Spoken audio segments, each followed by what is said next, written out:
रात के अंधेरे में एक गरीब लड़का वीरान सड़क पर अपने फटे पुराने जूते घसीटते हुए चला जा रहा था। उसके हाथों में ईंटों की एक गठरी थी जिसे वह फैक्ट्री तक ले जाने वाला था। ठंड इतनी थी कि उसकी उंगलियां सुन्न हो गई थीं, मगर मजबूरी इतनी थी कि उसे रुकने का हक नहीं था। उसका नाम आर्यन था, एक मजदूर का बेटा जिसे गरीबी ने इतना मजबूर कर दिया था कि वह सिर्फ 12 साल की उम्र में ही दुनिया का बोझ अपने नाजुक कंधों पर उठाने लगा था। रास्ते में उसे एक भिखारी मिला जो कांपते हुए जमीन पर बैठा था। आर्यन ने अपनी जेब टटोली। कुछ नहीं था, बस एक सूखा टुकड़ा रोटी का। बिना सोचे उसने रोटी भिखारी को दे दी और आगे बढ़ गया। पत्थर का दिल उसका सपना था, बड़ा आदमी बनना, मगर हालातों ने उसे एक मजदूर बना दिया था। उसे सुनने को मिलता, तू गरीब है, गरीब ही रहेगा, तेरी किस्मत में सिर्फ धूल और पत्थर लिखे हैं। बड़े लोगों के सपने गरीबों के लिए नहीं होते, मगर आर्यन के पास दो चीजें थीं, सपना और हौसला। रात के अंधेरे में जब सब सो जाते, तब वह किसी टूटे खंडहर में जाकर किताब पढ़ता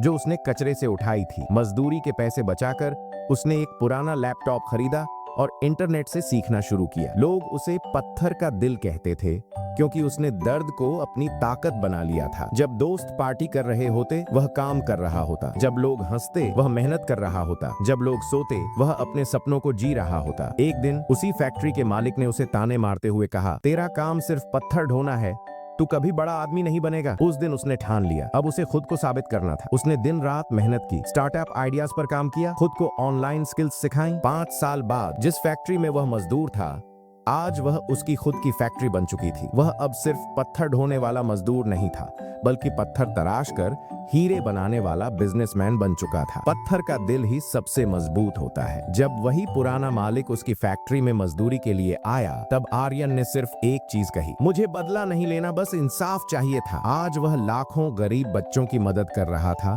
उन्हें पढ़ाई के लिए स्कॉलरशिप दे रहा था ताकि कोई और बच्चा भीख मांगने को मजबूर ना हो। अगर दुनिया तुम्हें पत्थर कहती है तो खुद को हीरा बना दो, क्योंकि पत्थर का दिल वही होता है जो दर्द सहकर भी दुनिया को रोशनी देता है।